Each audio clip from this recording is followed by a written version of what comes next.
When I worked at the city auditor office, we did this project where we looked into the health and care services. We were looking into how they were doing their job.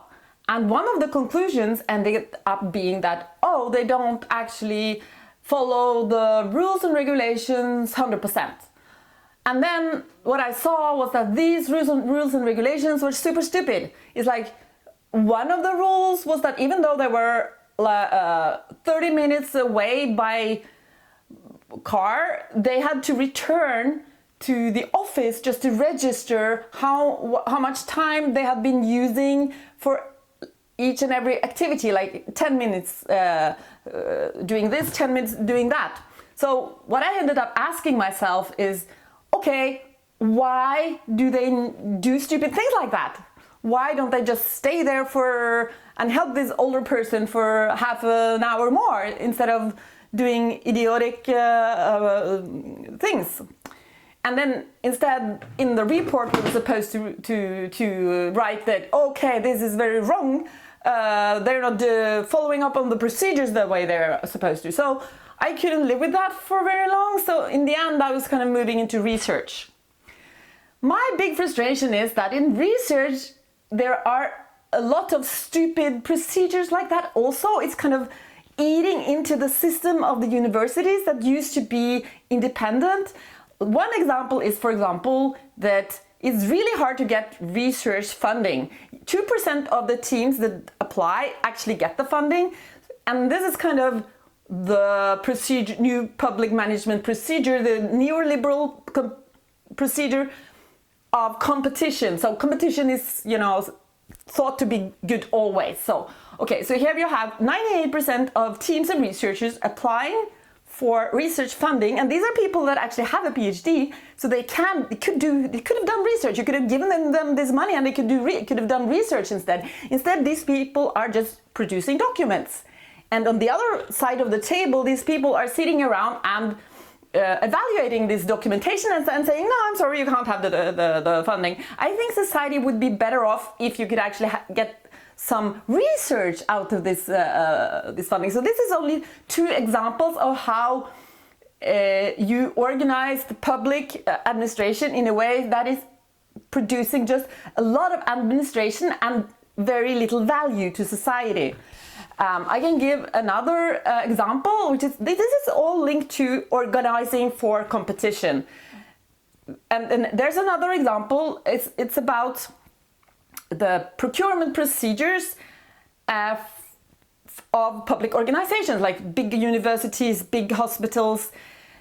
They have framework agreements, which makes it impossible for you as an employee to, for example, in my case, I like to live at this independent hotel. They only employed people that tried to get a job. They were on welfare, but they were kind of helping them, and they were also only serving local food. And the prices there were really cheap. But then my organization had this framework agreement with this hotel chain owned by one of the richest men in Norway, and I was not allowed to stay at this independent hotel because of this framework agreement. This pisses me off. And this is supposed to be stimulating competition. It's not. It's actually helping the big chains and the smaller businesses. They never get the possibility to sell their services and products to the public sector. It's an enormous amount of administrative work to actually be able to be part of the competition, and also they put in criteria such as you have to be able to provide hotel services in the whole of the country. So if you own 4 hotels in one part of the country, you cannot be part of the competition.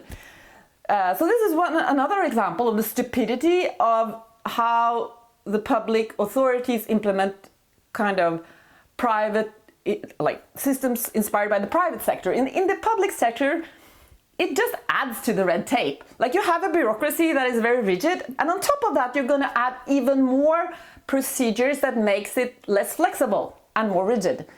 and then you're calling this efficient and effective. As a matter of fact, it's just stupid.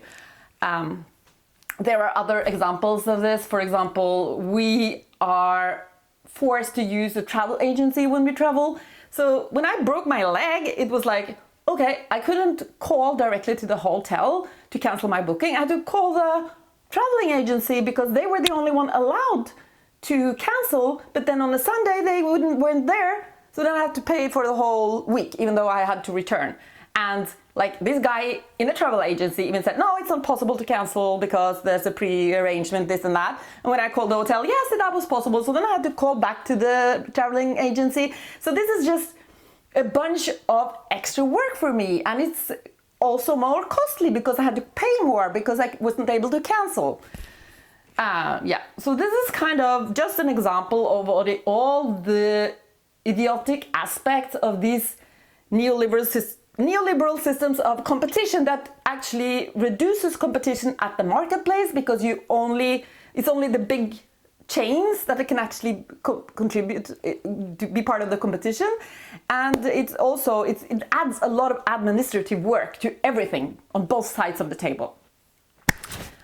So it's more like, more like kind of a Soviet Union type of system, like back in the days, like when people say, okay, you only get to eat beef for a week because that's what the system says and that's how it's now. So fuck that. And what I want to say is this is an idiotic system, and for me, what's important is to give power back to the people. Like, let's have real democracy now, and let's have more bottom-up systems. And let's allow innovation. Let's allow the smaller companies and the startups to contribute and be part of the competition. And also give us back the meaning of work. Because the reason why I went from the city auditor to research was the need for more meaningful work. We didn't want to be part of a system that is actually making the stupid systems and rules be implemented more effectively. That's not my priority. I want to improve the systems. I want that there's a kind of reflective systems in organizations where you look at, okay, do we really contribute anything positive and substantial?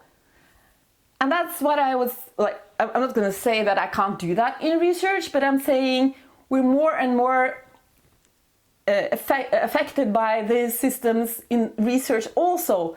And I think we need independent voices. I think we need critical voices, and I think we need organizations that are kind of allowing the bottom-up initiatives.